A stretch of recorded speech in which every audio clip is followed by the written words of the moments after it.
সবাইকে নমস্কার।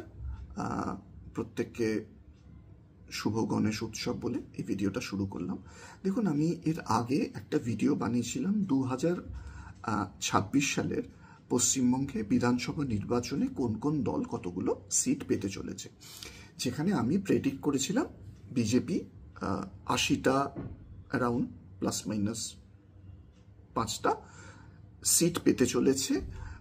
পূর্বতন নির্বাচনগুলোকে আমি তার অ্যাভারেজ করে 2024 সালের গত লোকসভার ভোটের লোকসভা ভোটের ডেটা নিয়ে, তার আগের বিধানসভা 2021-এর, 2019-এর লোকসভা এবং 2016-র বিধানসভা, চারটে ওয়েস্ট বেঙ্গলে ইলেকশন, লোকসভা নিয়ে আমি প্রেডিক্ট করেছিলাম 80টা। তো এতে অনেকে অনেক ধরনের কমেন্ট করেছে।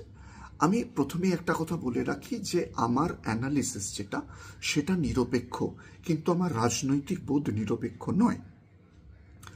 এটা ইম্পর্টেন্ট না আপনাদের কাছে, তবুও জেনে রাখুন। আমি বহুদিন থেকে রাজ্যের বাইরে থাকি।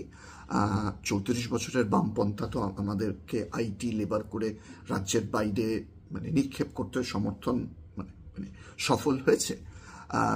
তো আমি একটি সিপিএম জামানায় বড় হওয়া, পশ্চিমবঙ্গের একটা মফস্বল শহর, একটা বড় শহরে সিপিএম পাড়া, সিপিএম শহর, সিপিএম বাড়ির, ঠিক আছে, থেকে উঠে আসা একটা ছেলে, কিন্তু যার রাজনৈতিক চেতনা রাজনৈতিক বুদ্ধি 1989 সালে যবে থেকে লালকৃষ্ণ আডবাণীর, তখন আমি মেরেকেটে ক্লাস 4-এ পড়তাম, যবে থেকে লালকৃষ্ণ আডবাণীর ওই রথ বেরো, যবে থেকে রাজনৈতিক বোধ আমার মধ্যে হয়েছে, আমি কিন্তু বিজেপি সমর্থকই।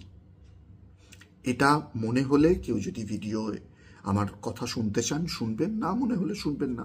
আমি কখনো কোথাও চেঁচিয়ে বলিনি আমি বিরাট নিরপেক্ষ। আমি বারবার যে কথাটা বলেছি, আমার রাজনৈতিক সমর্থনের সাথে আমার অ্যানালিসিসের কোনো সম্পর্ক নেই, প্রথম কথা। দ্বিতীয় কথা, যে ভিডিওটা আপনারা প্রচুর শুনেছেন এবং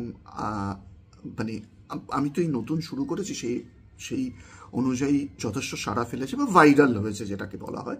22,000-এর ওপর ভিউ হয়েছে, 450টার ওপরে কমেন্ট হয়েছে।